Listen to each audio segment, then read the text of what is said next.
Hello and welcome to DreamSave Insights. I wanted to provide a quick overview of all of our different pages and key features for DreamSave Insights. And then also in this playlist, there are more in-depth videos for several features. When you log in to DreamSave Insights, you'll land on the dashboard page. And a few notable features here are the global filters up at the top. So here you can, when you log in, you're automatically seeing all the groups that are included in your permission level, whether that's in multiple countries or maybe only a specific project.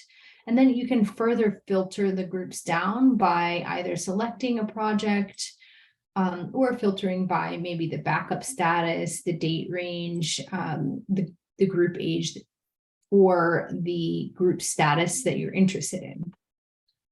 When you select a filter here and move through the other pages, that filter will remain.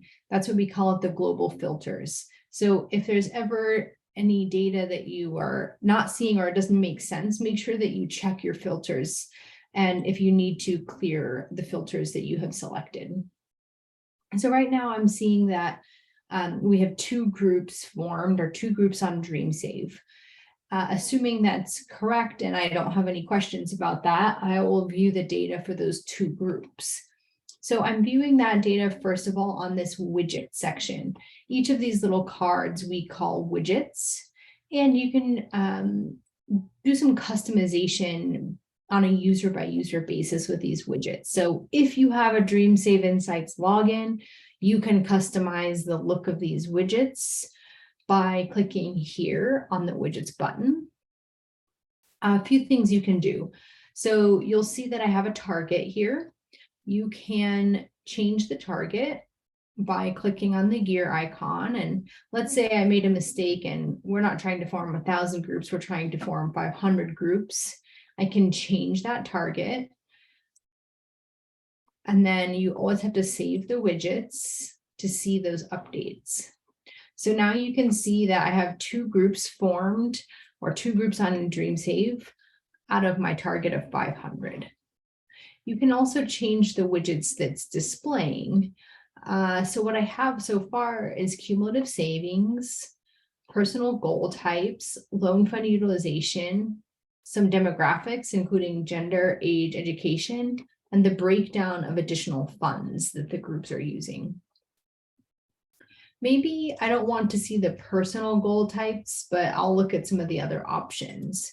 So whatever's grayed out is already showing. And so these other available widgets include personal goal achievement, loan type, savings, and DreamStar leaderboards, dependents, and members caring for children.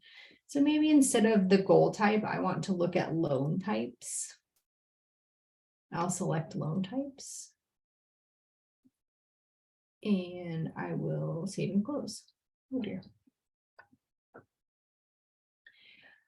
Before I save up there, I just wanted to point out that there are a few different target options. So for loan fund utilization, I typically look for a rate that's somewhere between 60 and 80%.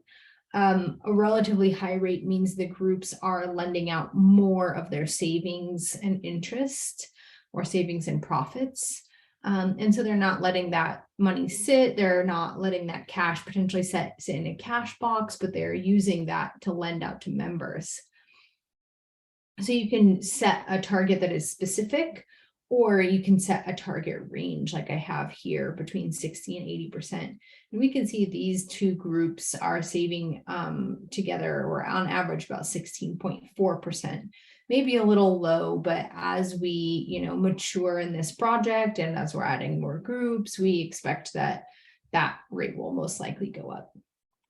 And we can see that the groups are taking out loans, in this case, either for medical reasons or for education reasons. Typically, we'll see business as the reason for a loan type, or a loan to be taken out.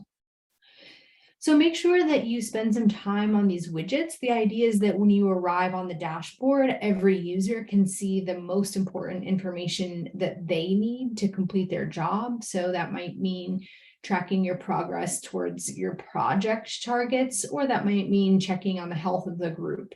And if you've organized your widgets, that means you'll see the data you most need right off the bat. I should also note, by clicking on widgets, you can move these around and reorder them by dragging and dropping them, and then always come back to save. So in addition to the widget section, we have a few preview sections. One is financial metrics preview, and one is membership growth and engagement. In both of these screens or images, you can click through to different metrics.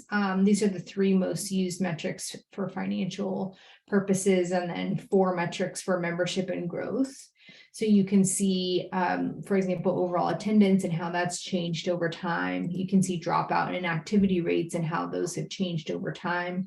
And if you want more information, you can always go into the groups page or into the finances page. And the last thing I'll show you on the dashboard is the facilitator metrics. So here, if you've assigned groups to facilitators, so these are people in the field who are working with the groups most closely, then you can compare the progress of facilitators and see how they might need more support or be able to support each other. So you might have asked facilitators to form 10 groups.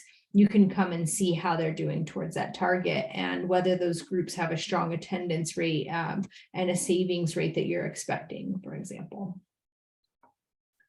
There's more on the facilitator metrics and how to assign facilitators in a different video as well. So I'm going to move on to some of our other pages. For finances, I won't dwell too long here, just to show you that there are several financial metrics available that you can show over time. So maybe we want to select how loan fund utilization has changed, how members who have taken a loan have changed. This is sample data, so these 2 groups haven't changed all that much over time, but click through different metrics that you might be interested in. You can really see any metrics that we've also provided down here in either the balance sheet or these 2 tables, key ratios and financial benefits to members. There are many different metrics here. And if you're not sure of what these metrics mean, you can always hover over the question marks to get a definition. And you can go to our knowledge base on the DreamStart Labs support portal to find definitions and formulas for all of our metrics. On the groups page, you will see a table with different groups. These are the 2 groups that we have available to us at the moment. Again, this is on a testing site. These 2 groups you can also see in the map view. Actually, we're going to see 1 group here, and that's just a note that if the groups have turned off the location services on their phone, we won't be able to get their location, but if they have turned on their location, and we encourage them to do that in the app, you'll be able to see where the groups are located on a map.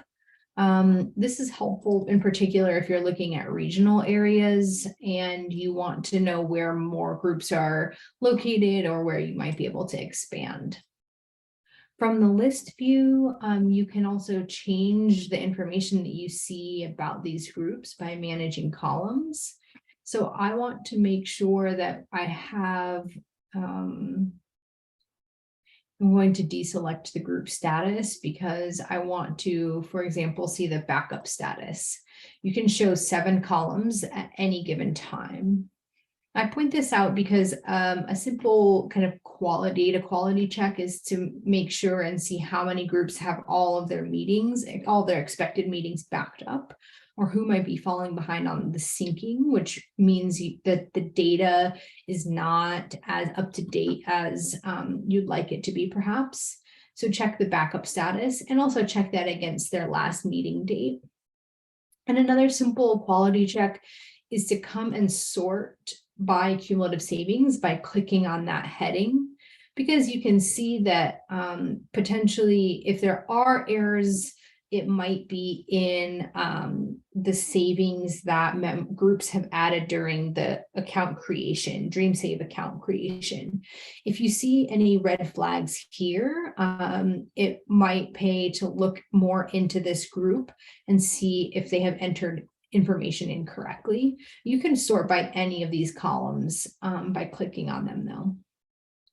So I see a big difference here between $47 in cumulative savings for one group and $1,000 in another.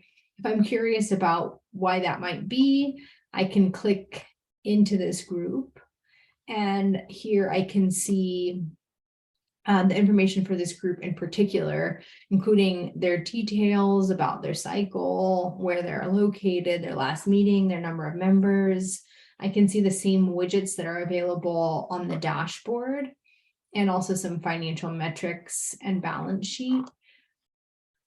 Note as well, while we're on this group, because this is a single group using a single currency, we can actually switch over to local currency. You can do this from the dashboard as well, but all of the groups you're viewing must have the same currency. Otherwise, it will default to US dollar or euro based on your account settings. But if your groups that you're looking at are all using the same currency, maybe you only have a single country access like Zambia. When you're looking at local currency, you will see Zambian kwacha. So keep an eye on this currency if you'd like to see it more on local currency. And then you can also export to Excel from here.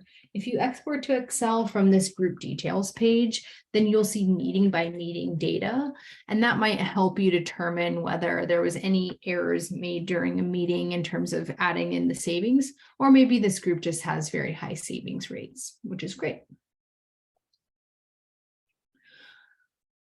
So when you export from Excel from within this group, you will see, like I said, meeting by meeting data for this group in particular. If you export from the groups page or the dashboard page, you're going to see group level data. So you'll see every group's data up to this date, the most recent data we have for them. So when you're looking to do any more investigation or data analysis, remember you can export to Excel. And the last note I will make is just on this left navigation bar. So here you can explore a lot of different pages. We have some specific videos on projects, in particular on the groups page to assign groups to projects, facilitators, and group status. We have other videos on messaging and surveys. And also the settings page where you can find out users who are currently on the platform, users you have invited, and all of our permissions levels. And like I said before, just remember that the default currency is what will show if you have groups that are using multiple currencies. Otherwise, you can switch to a local currency. There's some more information on the Getting Started guide if you want a guide to learn how to do some of your initial insights setup.